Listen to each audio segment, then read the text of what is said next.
Right, so you're probably proud to be English, yeah? Proud of British history, proud of the royal family, proud of the empire. Let me tell you something that'll absolutely ruin that for you. Your ancestors were colonized by the French for 300 years. And I'm not talking about some minor invasion that got repelled. I'm talking about total occupation. Everything you think makes you English, the royal family, the aristocracy, the class system, the accents that mark you as posh or common, all of it comes from a French military invasion in 1066 that turned England into a police state. The people who conquered your ancestors didn't even speak English. They spoke French. They wrote laws in French. They ruled in French. And if your great-great-great-grandfather wanted any chance of advancement, he had to learn the conqueror's language. Sound familiar? Because that's exactly what happened in India under British rule, in Africa under European colonization. Except this time, it happened to the English. And British schools barely teach it. Because it's embarrassing. It destroys the myth of English superiority. It reveals that the glorious British establishment is actually descended from French invaders who treated the English like dirt. So stick with me, because I'm about to show you how 1066 wasn't a conquest. It was a colonization. And the evidence is so overwhelming, you'll never look at England the same way again. Let me guess what you learned in school about 1066. William the Conqueror, Battle of Hastings, Harold got an arrow in the eye, the Normans won, William became king, the end. Maybe you learned about the Bayeux Tapestry. Maybe you learned about castles, but I'll bet you didn't learn this.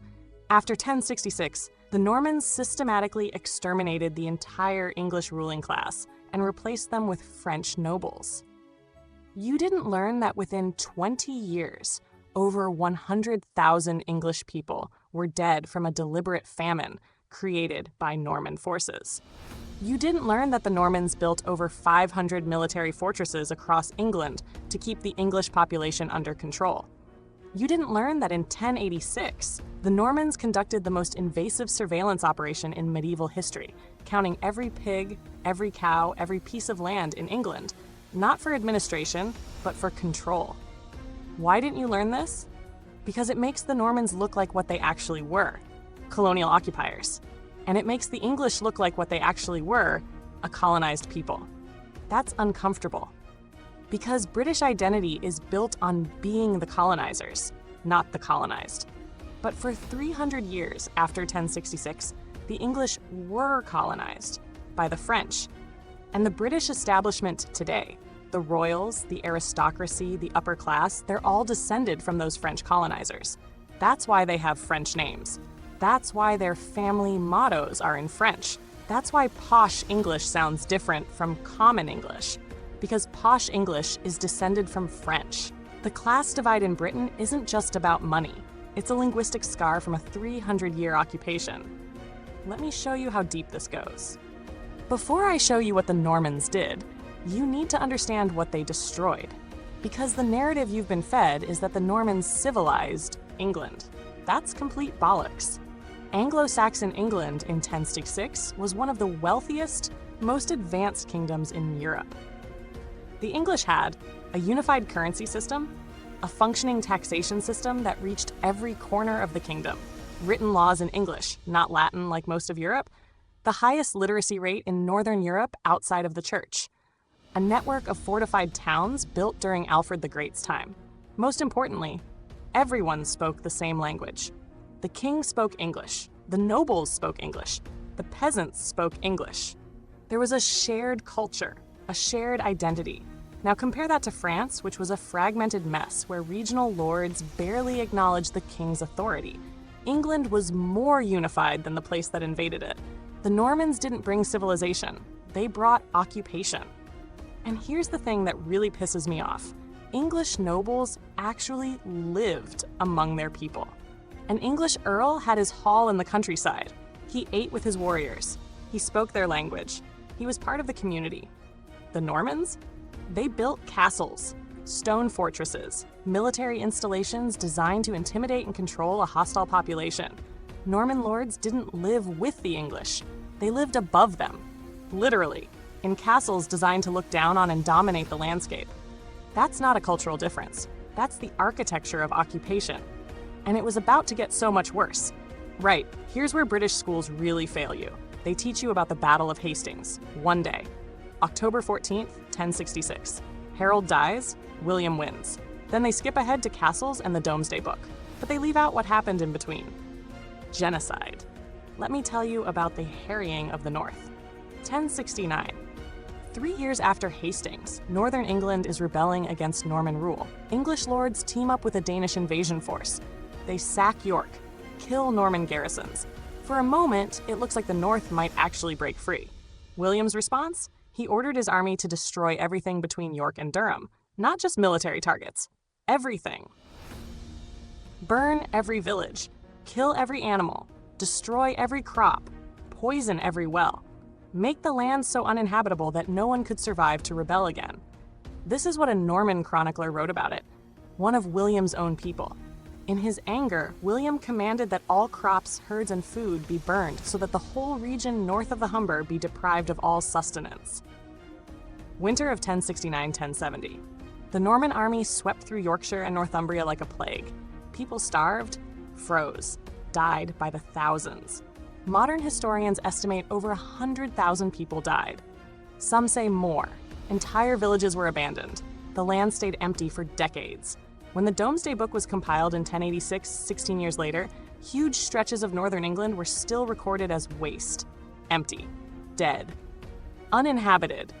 This wasn't putting down a rebellion. This was ethnic cleansing, deliberate depopulation of an entire region to break English resistance. And it worked. After 1070, English rebellions collapsed, not because the English accepted Norman rule, but because they'd been terrorized into submission. The Normans sent a message: resist, and we will erase you. And British schools don't teach this, because it reveals that the glorious Norman conquest was actually a campaign of terror that killed more English people than the Black Death would 300 years later. That's uncomfortable.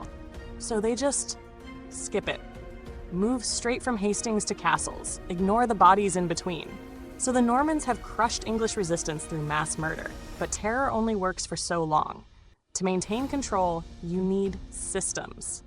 1085, William orders something unprecedented in European history: a complete survey of England.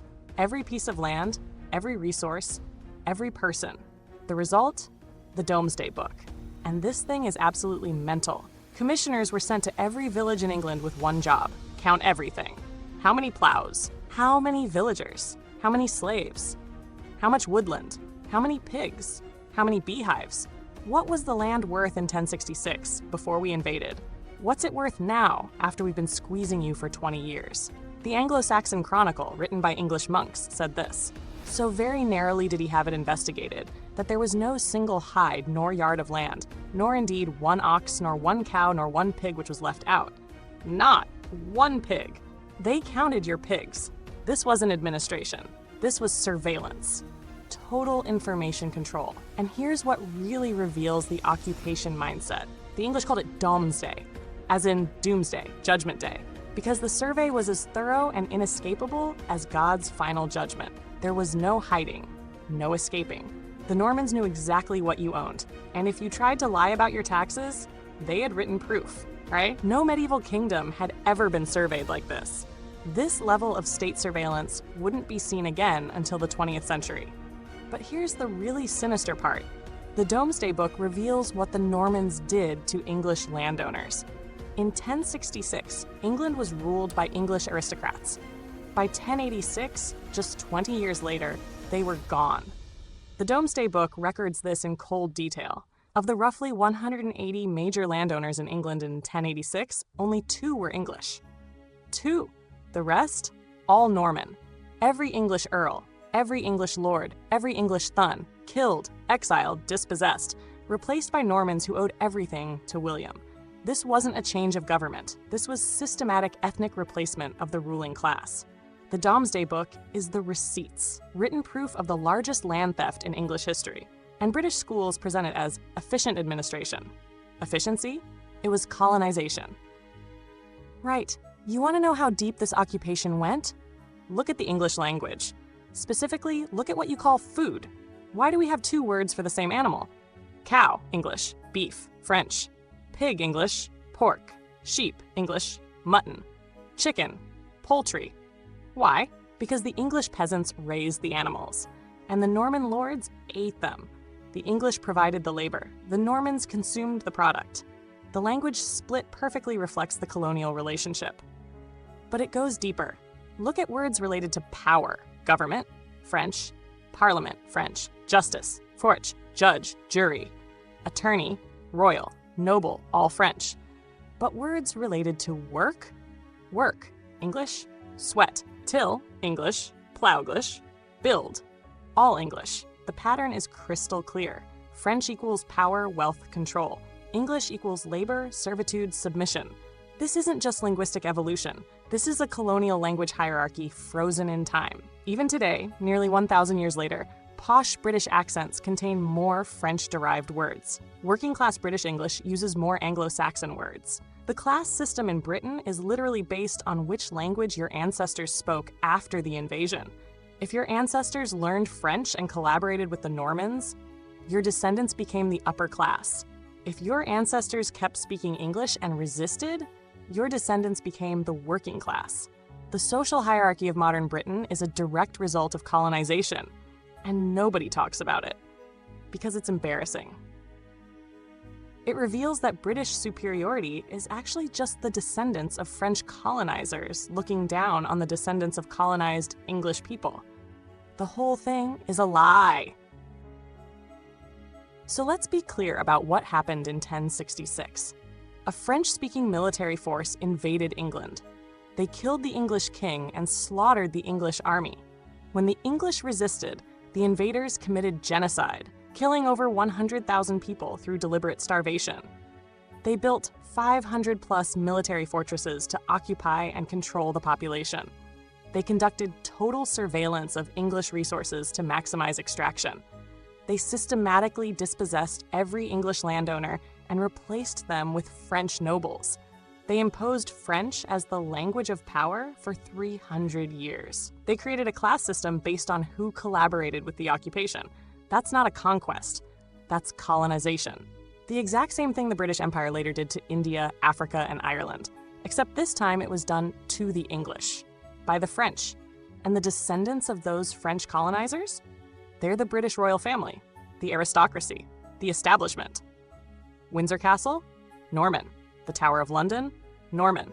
British legal system? Norman French. The whole British upper class is descended from French military invaders. And they've spent 1,000 years pretending they're authentically British. They're not. They're the descendants of colonizers who eventually adopted English identity after 300 years of occupation. So next time you see the royal family, remember, they're speaking the colonizers' language, living in the colonizers' castles, upholding the colonizers' class system. And the English working class? They're the descendants of the people who got colonized. That's the real history of 1066. Not glorious, not romantic, just colonization. The same story that happened everywhere else.